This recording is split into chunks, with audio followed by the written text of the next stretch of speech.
I'm here today with Isla Ray and Tom Merton from the Jenks House Bed and Breakfast. We're going to talk to them about their organic garden that they have here. Tom, Isla May, can you tell us something about your garden here? Well, we've lived here. This has been our home for 35 years in April, and probably for close to 30 or 32 years, we've gardened organically. We've improved the soil. We have put hundreds of bags of leaves Thousands in. of bags. Yeah, thousands. Yeah, we do a couple hundred every year. We compost, and we just have gardened organically for the vast majority of those years, including 5 amber sweet orange trees, 1 Myers lemon, a satsuma, and we never use any pesticides or herbicides. And our soil, we just built it up so much over all these years that it's quite fertile. In fact, sometimes we plant something and we won't even put compost in with it, and it'll do quite well. But we do compost seriously. I'll show you the bins there in a little bit. I understand that you water with rainwater. We do, and I can show you the cistern inside. We have 4 275-gallon tanks that catch the rainwater. Get a light on in here.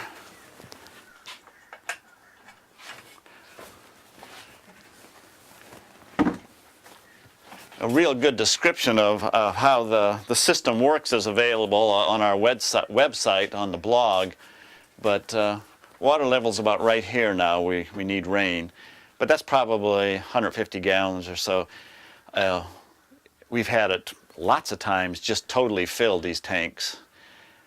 They fill from the bottom.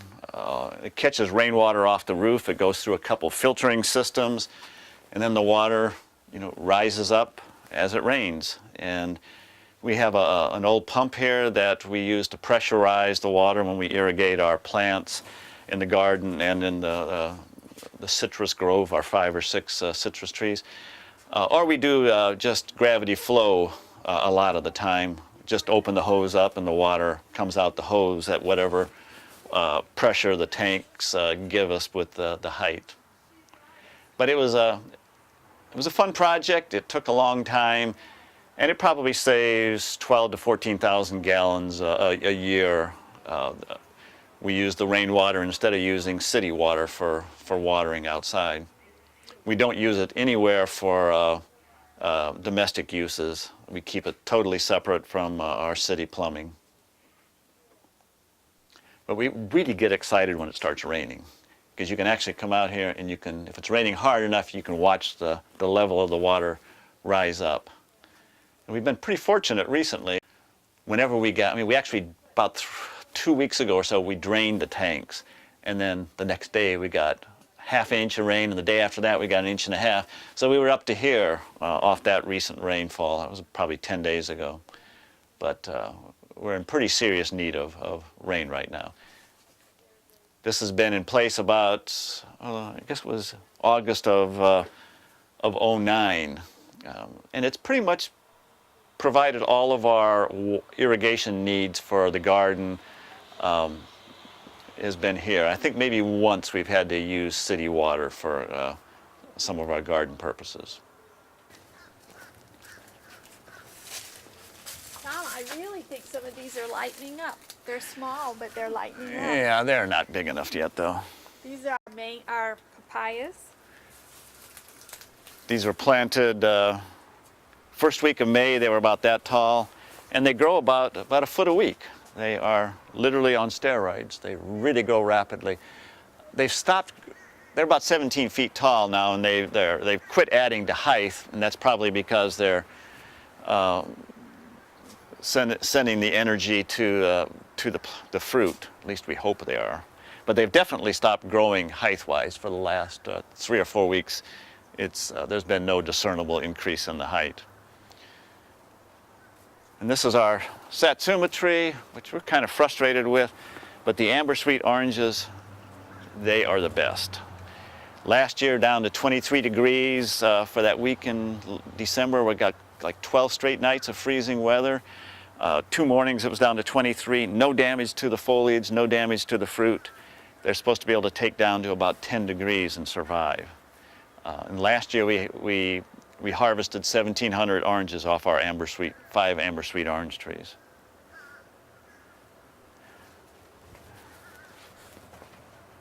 This is our vegetable garden. This is our vegetable garden with winter vegetables. I started out growing flowers in containers, and then I started growing lettuce, lots of different kinds of lettuce, and I finally got the courage to grow real vegetables. Tom had always grown the vegetables before, so now I grow the vegetable garden. We're just finishing up our green beans. Well, no, I planted some spinach. Yes. Give me a little credit here. It's not all yours. And I'm experimenting with fava beans. I've never tried to grow fava beans before, and these are fava beans, so we'll see how those turn out. And I have the hardest time growing radishes. The simplest thing to grow, she has difficulty. Make radishes turn into bulbs. They stay straight little things. So if somebody has some information how to make radishes be radishes, I'd be really happy to know. Those are containers, plants or containers over there, and they're called earth boxes. And they have a reservoir of water in the bottom with a soil wick that wicks the water up to the top. And I'm very lazy in the summertime. It gets too hot to get out in the sunshine. So that's my savior. Those will hold water, depending on the plant, from 2 weeks to 2 months. And I only have to fill those up occasionally, and whatever I'm growing in there stays healthy. I have to admit that's real handy when you're leaving home for several days. You don't have to worry about watering things if they're in the containers because the water is there. Yeah. The rest of the stuff has to be watered. Yeah. Go over to the compost piles. Okay.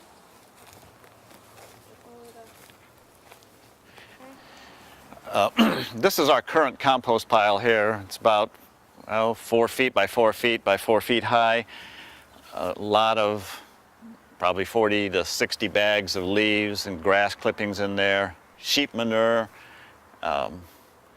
and This is an experiment. We've never used sheep manure before. We've used horse manure, chicken manure. chicken manure. Have we ever used cow manure? We've used cow manure. I think we have. Yeah, you found a dairy that gave it to us once. Sheep manure, we're trying it for the first time. We have several containers full for the next, we'll start another compost pile down there pretty soon. We kind of try to like them, to have them at different stages so that when you need one, the other is still, percolating.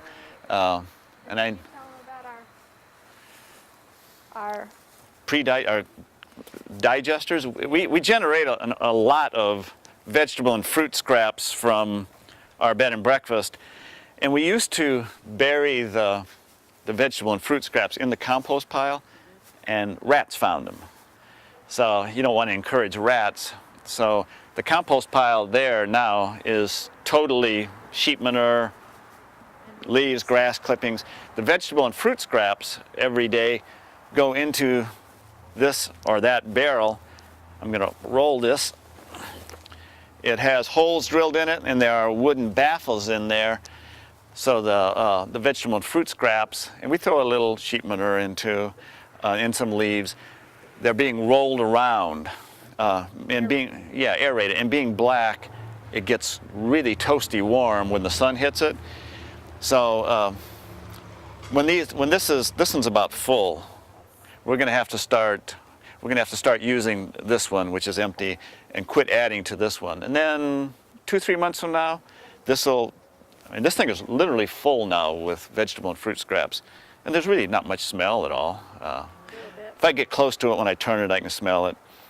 But in about 3 months, this will have decomposed down to about probably that much. And then we'll put it in the compost pile or we'll use it right in the garden. This is our son's idea, and it's really, really worked out well.